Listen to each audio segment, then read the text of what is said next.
Yamnaya, the people who changed our language, changed our genetics, and reshaped the very face of Europe. They are the ones who left a defining mark on the skin and hair color of modern Europeans.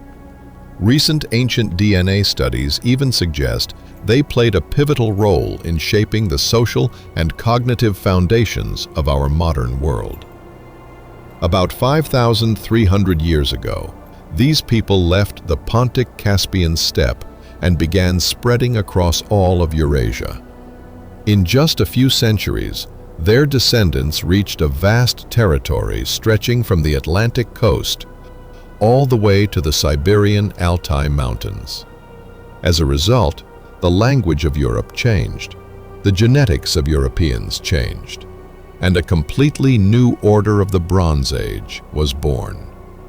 So, how was this possible? And there is an even more important question. Why did they have to leave the steppe, the only home they had ever known? Many people will tell you it was because of a drought. But when we analyzed the ancient DNA records alongside the CHELSA paleoclimate data, the story became far more complex. The steppe was not simply drying up. Climate change, an energy revolution, population growth, and expansion. In this video, we will track down the real trigger behind the Great Yamnaya Migration. Macrohistorian Ian Morris identifies the capacity to acquire energy as one of the most critical factors driving the development of human societies. A society that secures more energy can sustain a larger population, build more complex organizations, and expand into wider territories.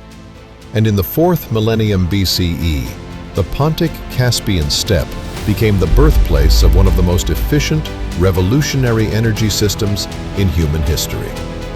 Vast grasslands, millions of livestock, dairy production, the mastery of horses, and the four-wheeled wagon.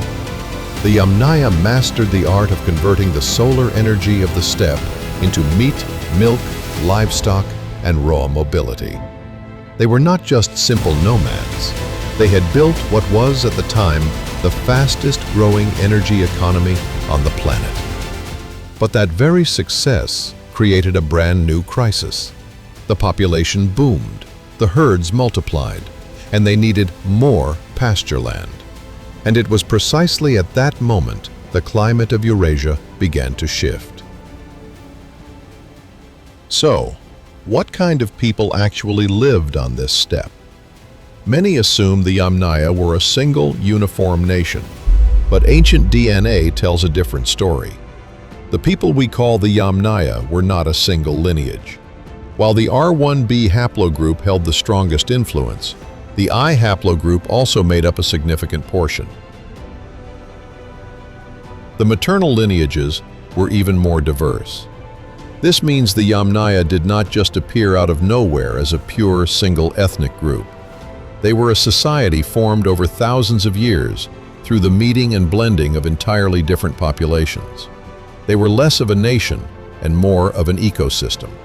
The transition zones where forests met grasslands, the Volga and the Don rivers, the migration routes slicing along the Ural River, and distinct clans and families. This vast network was the world we call the Yamnaya. The home of the Yamnaya was the Pontic-Caspian steppe, stretching between the Black Sea and the Caspian Sea. First, we must grasp the sheer scale of this geography. The initial territory of the Yamnaya culture spanned roughly 1.13 million square kilometers.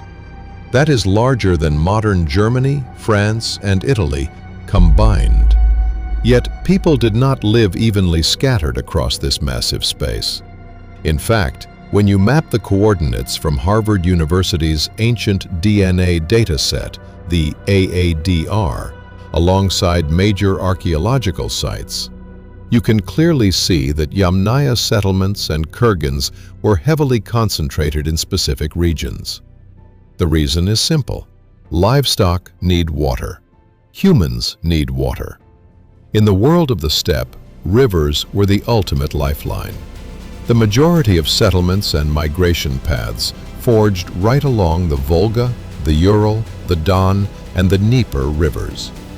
Based on these AADR coordinates, the primary river networks and ecological transition zones, I have defined 4 core analytical sectors: Samara, Orenburg, Volgograd, and Rostov. These 4 areas are not arbitrary administrative borders. They represent completely different ecological environments. The Samara sector matches the scale of modern Ireland. The Orenburg sector is larger than Austria. The Volgograd sector dwarfs the entire national territory of Greece or Bulgaria. The Rostov region is also comparable in size to a small European country. In other words, we are not analyzing a few small villages. We are looking at the entire heart of the Eurasian steppe. For this analysis, we utilize the CHELSA paleoclimate dataset. CHELSA provides high-resolution reconstructions of past climates, making it a standard tool in advanced archaeology and paleoclimate research. By establishing spatial zones for the 4 core sectors, we calculated the internal climate averages to compare environmental shifts across eras. The metrics we focused on are annual precipitation, summer precipitation, winter precipitation, precipitation seasonality, temperature seasonality, mean temperature of the wettest quarter, mean temperature of the driest quarter, and snow cover days. By evaluating these indicators together, we can understand not just how much rain fell, but when it fell, and what kind of environmental stress the steppe was actually experiencing. Now, let us travel through 4 distinct windows in time: 7,000 years ago, 5,900 years ago, 5,200 years ago, and 4,200 years ago. Let us look at how these 4 turning points transformed the Yamnaya world. First, let me briefly break down the 4 target timelines used in this analysis. The first is 7,000 years ago. This marks the final stage of the Holocene climate optimum. The warm, stable environment that had persisted for millennia after the Ice Age was still intact. Across most of Eurasia, temperatures were high, vegetation was lush, and a stable balance remained between grasslands and forests. In this analysis, we use this era as our baseline. Every subsequent shift will be measured by how much it deviated from this 7,000-year mark. The second is 5,900 years ago. This is widely recognized as the cooling end of the climate optimum. While conditions remained relatively stable, early warning signs were whispering across Eurasia. Forests began a slow retreat, and the grasslands started to expand. Yet this was not an era of sudden collapse or catastrophe. It was a transition, the slow shaping of a new climate regime. The third is 5,200 years ago. This is the most critical juncture of our study. While many imagine this environmental shift as a simple, massive drought, the data reveals a completely different reality. Annual precipitation in several regions actually increased. The crisis was not that the water vanished. The crisis was that the seasons of the rain completely inverted. The rain that should have fallen in the summer dropped sharply, while winter rain and snow began to climb. The very rhythm of the steppe ecosystem was breaking. This shift acted as the definitive environmental wedge, accelerating and locking in the great migration that the Yamnaya had already begun. And the final window is 4,200 years ago. This is the famous era of global upheaval. The climate crisis did not strike the Yamnaya alone.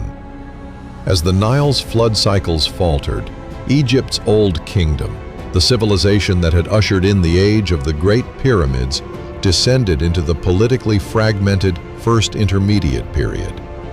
In Mesopotamia, the Akkadian Empire, humanity's first empire, also collapsed under the pressure of severe aridification.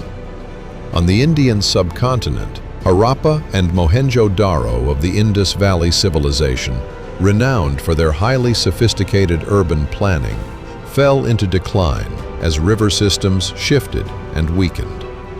And in China, the Liangzhu culture of the Yangtze River Basin, a brilliant jade civilization, also disappeared amid the upheavals of a changing climate. But on the steppe, the real story isn't just about civilizational collapse. It is that the changing climate pushed into a much more extreme phase.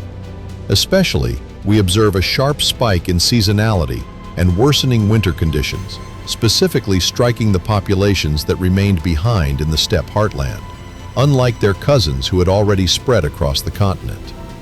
Now, using these four baselines, let us examine how the four core sectors of the Yamnaya world drifted apart. First, Samara. Samara sits along the middle Volga River, a forest-steppe transition zone. It was a landscape where woods and grasslands formed a mosaic, marking the northeastern frontier of the Yamnaya world. This region was caught between the humid air masses of the Atlantic and the freezing fronts of the Arctic. Consequently, it was the most sensitive of the four sectors to seasonal extremes. Intriguingly, Samara shows no signs of simple degradation up to 5,200 years ago. From 7,000 to 5,200 years ago, annual precipitation actually increased from 438 millimeters to 473 millimeters. Summer rainfall grew steadily, while summer temperatures cooled. Looking strictly at these volume numbers, you cannot claim the steppe was drying out. In fact, it was getting more water. But a critical mutation was happening underneath. Precipitation seasonality was climbing. The rain was heavier, but it was trapping itself into narrow, specific windows of the year. Grasslands do not survive on the volume of water alone. It is all about when that water hits the soil. And right here, the seasonal rhythm of the ecosystem began to fracture. This dislocation turned severe during the 4,200-year event. For the late-stage populations remaining in the steppe core, the climate grew brutal. Average temperatures during the peak rainy season plummeted. Meanwhile, winter precipitation surged, and the duration of snow cover dragged on significantly. In modern Mongolia, they call this phenomenon a dzud. It is a winter crisis where summer pasture fails, and winter brings such heavy snowfall and ice crusting that livestock cannot break through to reach the grass beneath the snow. Samara was locking into an unpredictable, hostile seasonal regime. The steppe did not vanish, but the way the steppe operated was fundamentally rewritten. Next, Orenburg. Orenburg is the eastern frontier, centered on the Ural River Basin. Sitting on the boundary between Europe and Asia, this sector held the harshest continental climate of all four regions. It was a land of low rainfall from the very beginning. 7,000 years ago, Orenburg's annual precipitation was a mere 357 millimeters, right on the edge of what can support a grassland ecosystem. Remarkably, as time passed, this region also saw an increase in total annual rainfall, climbing to 382 millimeters by 5,200 years ago. Again, a simple drought narrative fails, but the structural flaw remained. Seasonal instability worsened. More rain fell, but it was compressed into erratic bursts. Temperatures during the dry season dropped, and the imbalance between seasons widened. An environment that was fragile to begin with was becoming dangerous. By the 4,200-year event, this instability turned into an acute trap. Winter precipitation increased sharply, but snow cover did not last longer, and winter temperatures did not collapse in the way we saw elsewhere. The crisis in Orenburg was different. This was not a region where every winter indicator simply worsened. It was a fragile frontier, where the baseline water supply was already dangerously low, and where seasonal instability made pastoral life increasingly risky. Much like Samara, Orenburg faced a Drought-like winter stress. But here, the danger came from a different combination. Limited rainfall from the beginning, erratic seasonal moisture, and winter precipitation arriving in a landscape that was already too dry to recover easily. With summer pasture production constrained and winter moisture increasingly arriving at the wrong time, a double-sided trap closed in on the herds. Orenburg was not a case of sudden collapse. It was the steady destabilization of an already vulnerable frontier. The third sector, Volgograd. This is one of the most vital regions in our analysis because it reveals the reshuffled seasonal system with absolute clarity. On the surface, everything looked fine. Total rainfall was going up. Annual precipitation rose from 403 millimeters 7,000 years ago to 434 millimeters by 5,900 years ago. But look closer, and a completely different picture emerges. Summer precipitation was collapsing. Summer rain dropped from 110 millimeters 7,000 years ago down to 95 millimeters by 5,900 years ago. Seasonality skyrocketed. This is the critical warning sign. Grasslands do not care about total annual averages. They care about rain during the peak spring and summer growing seasons. In Volgograd, moisture was failing precisely when the grass needed it most. The rain was still there, but it was falling at the wrong time. This is the true core of the 5,200-year event. We often imagine climate crises as apocalyptic, dry deserts. But the data shows the real disaster was the desynchronization of the seasons. Volgograd was the ground zero where this disruption manifested first. By 4,200 years ago, the system had not returned to stability. The numbers no longer point to a simple summer drought or to a thicker winter snow regime. Instead, Volgograd shows something more important. The seasonal rhythm remained broken. Rainfall was still arriving out of sync with the ecological calendar, and the grassland system had already been pushed into a dangerous pattern. Volgograd was not hit by a winter drought first. It was strangled by a summer pasture crisis, born from the failure of rain to arrive when the grass needed it most. Finally, Rostov. Rostov covers the western steppe, including the lower Don River and the northern coast of the Black Sea. This was the mildest, most water-rich zone of all four sectors. 7,000 years ago, its annual precipitation sat at 515 millimeters, the highest in our study. On paper, it was the perfect pastoral paradise. But the data hides a profound paradox. Summer rain decreased, winter precipitation increased, seasonality surged. The total volume of water grew, but during the critical summer grazing season, the land was starving for moisture. This is the Rostov paradox. It remained a rich, green territory, but its abundance was no longer arriving when the pastoralists needed it most. After 5,200 years ago, this imbalance locked in. Total rainfall kept climbing, but summer moisture kept dipping. Winter precipitation increased, and the seasonal gulf widened. By the 4,200-year event, this transformation reached its extreme. Rostov never turned into a desert. It stayed wealthy in resources, but its seasonal clock had shattered. The water was there, it was just missing when it mattered. Let us look at all four sectors together.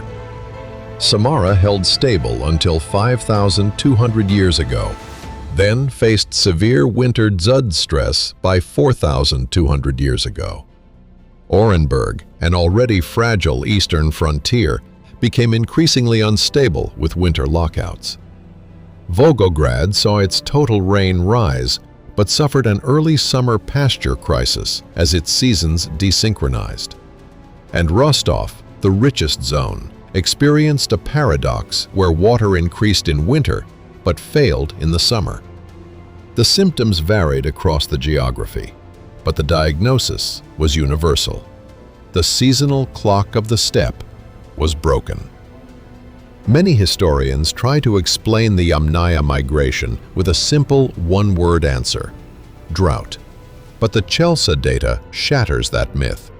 The steppe was not simply drying up, the rain was still falling. In some areas, it was raining more than ever before. The issue was not the volume, it was the timing. Summer rains faded, winter rain and snow piled high. The 5,200-year event was not a simple desiccation. It was a macro-regional shift into an entirely new climate regime. And right as the Earth was shifting, something inside the Yamnaya society was reaching a boiling point. Environmental shifts are never enough to explain a diaspora. History is filled with societies that faced severe environmental trends and chose to stay put. To find the answer, we must look inside the engine of Yamnaya society itself. Let us return to Ian Morris's framework. Morris argues that social advancement is driven by the expansion of energy capture. A society that unleashes a higher tier of energy can sustain more people, generate greater production, and inevitably push outward. And the Yamnaya were exactly that society. They did not just exploit livestock for meat, they milked them. They processed cheese, yogurt, and storable dairy. They rode horses for rapid herd management, and they harnessed four-wheeled wagons to move entire families and provisions across vast distances. Our mapping confirms their capacity to turn steppe grass into human food, and raw kinetic force had reached unprecedented heights. The result? The population exploded. The herds multiplied, and their dependence on the grasslands locked in completely. But that monumental success generated a massive structural counterpressure. More cattle demanded more pasture. More people required more resources. And this mounting pressure collided directly with the social fabric of the Yamnaya. Most researchers agree that Yamnaya society was fiercely patrilineal. Herds, wealth, and social status were passed down strictly through the male line. It is highly probable that a system of primogeniture existed, where the eldest son inherited the core assets of the family estate. In a booming society, this structure creates a mathematical crisis over time. The firstborn inherits the cattle and the designated pasture. But what happens to the second son, the third son, and their sons? They want herds of their own. They need to feed families of their own. But the available pasture land is a zero-sum game. The steppe was vast, but it was not infinite. And exactly during this generational bottleneck, the seasonal rhythm of the climate fractured. Pasture yields became highly volatile. Summer grass dwindled, and winters became lethal. The survival margin needed to absorb an overflowing population had vanished. Cleodynamician Peter Turchin explains that historical societies often destabilize not from simple population growth, but from what he terms elite overproduction. As a successful society expands, the number of individuals status-bound to demand wealth and power outpaces the available positions the system can provide. An army of uninherited, desperate young men emerges at the top. This exact social crisis likely gripped the Yamnaya. Growing populations, surging herds, finite land, and a massive class of uninherited young men. But these were not helpless, impoverished peasants. These were men trained from childhood to ride, hunt, and handle lethal weapons. They were an elite class of highly mobile warriors with absolutely nothing to lose. Indo-European scholars refer to these bands of young landless warriors as the Corios. Barred from inheritance and possessing no herds or territories of their own, these brotherhoods entered the wider world with a single purpose: to win glory, capture cattle, and carve out a new homeland by force. Ultimately, climate change was not a simple environmental problem. It was the spark that detonated a highly pressurized social bomb. As the seasonal pulse of the steppe failed, the Yamnaya system could no longer contain its own expansion. The only solution left was movement, to find new pastures, to feed the expanding herds, and to conquer new horizons for the sons who had no home. Their wagons began to roll, to the west, to the east, across the entirety of Eurasia. In the end, the Great Yamnaya Migration was not a simple story of barbaric invasion. It was a massive historical turning point, born from the intersection of climate volatility, an energy revolution, demographic explosions, and structural social pressures. Many look at the maps and see a simple drought driving people away. But the data tells a deeper truth. The steppe did not simply dry up. The rain was still falling. The tragedy was not the amount of water, it was the rhythm of the seasons. And that single broken rhythm unleashed one of the most consequential expansions in the history of the human race. In our next episode, we will follow these warriors of the steppe as they move west and look at what they encountered on the other side. The Cucuteni Tripilia, Usatovo, the ancient plague, the bell beakers, and the massive chain reaction that re-engineered Western Europe. The journey of the Yamnaya has only just begun.